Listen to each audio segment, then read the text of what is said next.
బూటకాలకి నయవంచనకి మారుపేరైనటువంటి నారా చంద్రబాబు నాయుడు కొత్తగా వివిధ కులాలకి గేలాలేయటం అయిపోయింది. వాళ్ళని వాడుకుని వదిలేయటం, మోసం చేయటం అయిపోయింది.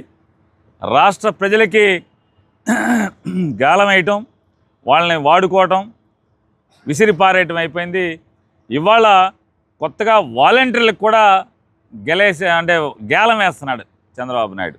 గేలానికి ఎర్రేం పెడుతున్నాడంటే, వాలంటీర్లకి నా ప్రభుత్వం రాగానే 10,000 రూపాయలు ఆన్రోర్యం చేస్తాను, 5,000 రూపాయలదని చెప్పాను.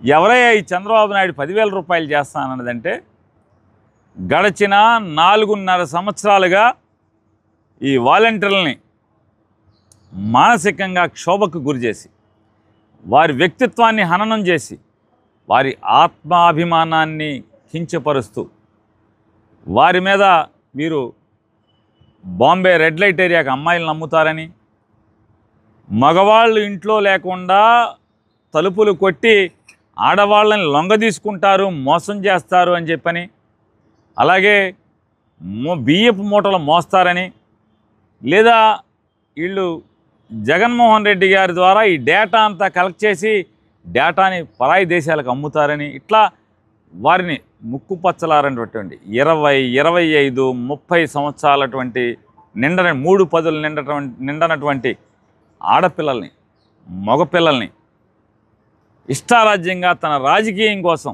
అంటే జగన్మోహన్ రెడ్డి గారి ప్రభుత్వం యొక్క బలం ప్రజల్లో నమ్మదగినండి. జగన్ ప్రభుత్వానికి వచ్చినటువంటి నమ్మకం ఏంటి అంటే, వాలంటీర్లతో పేద మధ్యతరగతి వర్గాల మొత్తానికి కూడా ఏ ఆఫీస్కి తిరగకుండా సేవల్ని వారి గుమ్మంలోకి తీసుకెళ్తున్నటువంటి వ్యవస్థ వాలంటీర్ల వ్యవస్థ అని చెప్పని, దానిని ఆ వాలంటీర్ల వ్యవస్థని ఖననం చేద్దామని, ఖండిద్దామని, ముక్కలు ముక్కలుగా చేద్దామని చెప్పని చేయనటువంటి ద్రోహమైనటువంటి ప్రయత్నం లేదు. ఆ ప్రయత్నంలో భాగంగా వాళ్ళని ఎంత దిగజార్చాలో అంత దిగజార్చి వారి ఆత్మాభిమానాన్ని కించపరిచేలాగా, వాళ్ళ ఆత్మాభిమానాన్ని ఏ రకంగా క్షోభకు గురి చేసేలాగా మాట్లాడాడో మనందరం చూసాం. ఇవాళ మళ్ళీ ఓట్లు వస్తున్నాయి. ఎప్పుడైతే నిమ్మగడ్డ రమేష్ కుమార్ అనేటువంటి చంద్రబాబు నాయుడు యొక్క తాబేదారు, చంద్రబాబు నాయుడు కోసం స్థానిక సంస్థల ఎన్నికల్లో పనిచేసి మళ్ళీ వాళ్ళు రిటైర్ అయినాక కూడా చంద్రబాబు నాయుడు సేవలు వదలకుండా చంద్రబాబు నాయుడు కోసం ఒక డమ్మీ సంస్థను అక్కడ ఏర్పాటు చేసి దాన్ని ప్రజాస్వామ్యాన్ని కాపాడుతా అంటే, చంద్రబాబు నాయుడు రాజకీయాల కోసం వీళ్ళు వేషాలు వేస్తారు, ముసుగేసుకుని ప్రజాస్వామ్యాన్ని కాపాడుతామనే ముసుగేసుకుని ఇవాళ ఏం చేశాడా అంటే, చంద్రబాబు కోసం వాలంటీర్లు అనేవాళ్ళు పెన్షన్లు పంచకూడదు, వాలంటీర్లు అనేవాళ్ళు ప్రజలకి సేవలు అందించకూడదు గుమ్మంలోకి అని చెప్పని హైకోర్టులో వేశాడు, ఢిల్లీ హైకోర్టులో వేశాడు, సుప్రీంకోర్టులో వేశాడు. ఎక్కడా కూడా వీళ్ళ ఆటలు సాగలేదని భారతీయ జనతా పార్టీతో ఏం చేశారో మనకు తెలియదు. కానీ వాళ్ళ పొత్తు ప్రభావం ఇవాళ వాలంటీర్ల వ్యవస్థని ఆపేయండి, వాళ్ళ సేవలు నిలుపుదల చేయండి అని చెప్పని. ఎందుకంటే కేంద్ర రాష్ట్ర ఎన్నికల సంఘం వాలంటీర్లతో పెన్షన్ ఇవ్వచ్చు అని చెప్పని 29వ తారీఖు 30వ తారీఖు చెప్తే, 1వ తారీఖు వచ్చేప్పటికి కేంద్ర ఎన్నికల సంఘమేమో నిమ్మగడ్డ రమేష్ కుమార్ అతను పిటిషన్ ఇచ్చాడు కాబట్టి వాలంటీర్లు పెన్షన్ ఇంటికి వెళ్ళి ఇవ్వకూడదు అని చెప్పని ఒక ఆర్డర్ పాస్ చేస్తుంది. ఇదంతా కూడా చంద్రబాబు నాయుడు.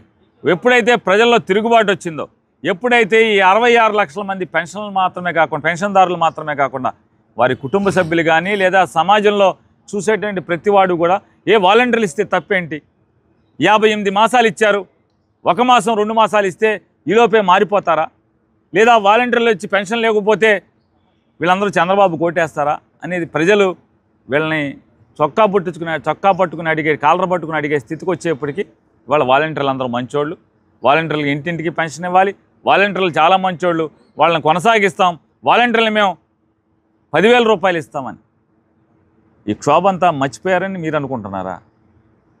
రెండవది, వీళ్ళు ఈ జగన్మోహన్ రెడ్డి గారి యొక్క ఆలోచన మేరకు ఏర్పాటైనటువంటి ఈ వాలంటీర్ల వ్యవస్థ పనిచేసేటువంటి వాళ్ళందరూ కూడా ఇంటర్మీడియట్, డిగ్రీ, అలాగే పోస్ట్ గ్రాడ్యుయేషను, బీఈడి ఇలాంటి మంచి ఉన్నత చదువులు చదువుకుని సేవే ఆలోచనగా, సేవాభావంతోనే, సేవా తత్పరతతోనే మాత్రమే వీళ్ళు ఈ పనిలోకి వచ్చారు తప్పితే జీతం కోసం, డబ్బుల కోసం కాదు.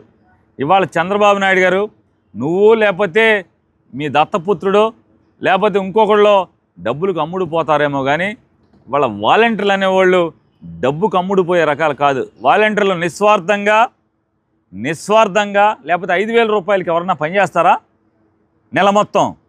వాళ్ళు గౌరవ వేతనం. అది అంటే డబ్బు కోసం కాకుండా సేవ కోసం పనిచేసేటువంటి వాలంటీర్లని గేలం వేద్దామని 10,000 చేస్తామంట. వాళ్ళకి తెలియదా? నువ్వు వస్తే పొరపాటున ఏమరుపాటుగానో నువ్వు వస్తే మళ్ళీ నీ తెలుగుదేశం కార్యకర్తల ద్వారా మళ్ళీ వీళ్ళందరినీ కూడా ఈ జగన్మోహన్ రెడ్డి గారు ఉన్నటువంటి వ్యవస్థ మొత్తాన్ని నీ తెలుగుదేశం కార్యకర్తలని ఏర్పాటు చేసేదైతే జన్మభూమి కమిటీలు పేరు మార్చి అదే జన్మభూమి కమిటీలకి వాలంటీర్లు అని పేరు తగిలిచ్చి నువ్వు ఎవరిని పెడతావో మనకు తెలీదా? జనానికి తెలీదా? వాలంటీర్లకు తెలీదా? ఇప్పటికే ప్రతి గ్రామంలోని తెలుగుదేశం పార్టీ నాయకులందరూ కూడా గ్రామాన మనం రేపు మన గవర్నమెంట్కి రాగానే మీరు కష్టపడండి, మీ ఇంట్లో మీ పిల్లోడికి వాలంటీర్ వేస్తాం, మీ కూతురికి వాలంటీర్ వేస్తామని అప్పటికే హామీలు ఇస్తున్నారు కదా. ఇప్పటికే హామీలు ఇస్తా తిరుగుతున్నారు కదా మీ తెలుగుదేశం పార్టీ నాయకులందరూ గ్రామాన వార్డున. మరి ఎవరికి ఏ వాలంటీర్ని ఉంచుతావు? ఏ వాలంటీర్ని తీస్తావు? నిన్ను నమ్ముతారా ఎవరన్నా? జనం ఒకసారి నమ్ముతారు, 2 సార్లు నమ్ముతారు, 3 సార్లు నమ్ముతారు. ఇక తేపకి నమ్మరు చంద్రబాబు నాయుడు. నీ మోసాలు, నీ కుట్రలు, నీ కుయుక్తులు ఇవాళ నమ్మేవాడు ఎవడో లేడు. వాలంటీర్లు రెండవది, వాలంటీర్లు నీ డబ్బు ఎర చూపితే నీకు లొంగే రకం కాదు, నీకు పడే రకం కాదనేది గుర్తుపెట్టుకోండి. ఇవాళ